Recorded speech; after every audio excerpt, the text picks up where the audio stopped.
যুক্তরাজ্যের হ্যাম্পস্টেড ও হাইগেটের এমপি এবং সাবেক সিটি মিনিস্টার টিউলিপ সিদ্দিক দাবি করেছেন, বাংলাদেশের দুর্নীতি মামলায় তিনি রাজনৈতিক দ্বন্দ্বের বলির পাঠা। তিনি বলেন, এক সপ্তাহ আগে একজন সাংবাদিকের মাধ্যমে তিনি জানতে পারেন যে বাংলাদেশে তার বিরুদ্ধে আনুষ্ঠানিক অভিযোগ গঠন করা হয়েছে। ব্রিটিশ পত্রিকা দ্য গার্ডিয়ানকে দেওয়া সাক্ষাৎকারে এসব কথা বলেন টিউলিপ।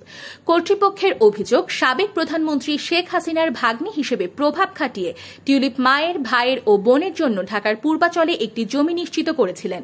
তিনি এই অভিযোগকে সম্পূর্ণ হাস্যকর বলে মন্তব্য করেন। তার ও আরও 20 জনের বিরুদ্ধে বিচার শুরুর তারিখ নির্ধারিত হয়েছে 11 আগস্ট। তিনি ব্যক্তিগতভাবে বা ভিডিও কনফারেন্সে হাজির হবেন কিনা এ বিষয়ে এখনও সিদ্ধান্ত নেননি। টিউলিপ সিদ্দিক জানান, তিনি ব্রিটিশ আইনজীবী হুগো কিথ কেসির পরামর্শ নিচ্ছেন।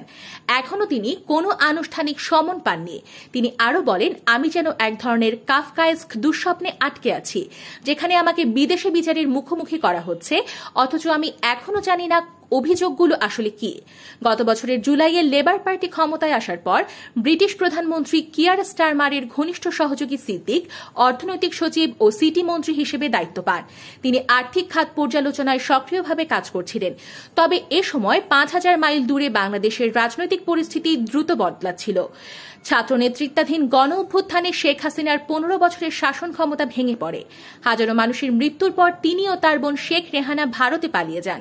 টিউলিপের বিরুদ্ধে আরেকটি অভিযোগ হল, 2004 সালে লন্ডনের কিংস ক্রস নামক এক এলাকায় তাকে বিনামূল্যে একটি ফ্ল্যাট দিয়েছিলেন এক ব্যবসায়ী। টিউলিপের খালা শেখ হাসিনার দলের ঘনিষ্ঠ লোকজনের সঙ্গে ওই ব্যবসায়ীর যোগাযোগ ছিল। এ বিষয়ে টিউলিপ সিদ্দিকের দাবি, ওই ব্যক্তি রাজনৈতিকভাবে সক্রিয় নন ও তাকে ভোটও দেননি।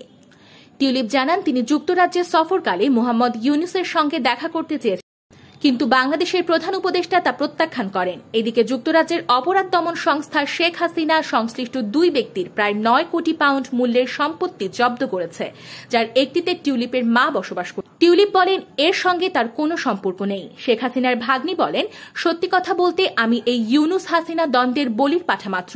বাংলাদেশে অবশ্যই কিছু মানুষ ভুল কাজ করেছে ও তাদের শাস্তি পাওয়া উচিত, কিন্তু আমি তাদের কেউ নই।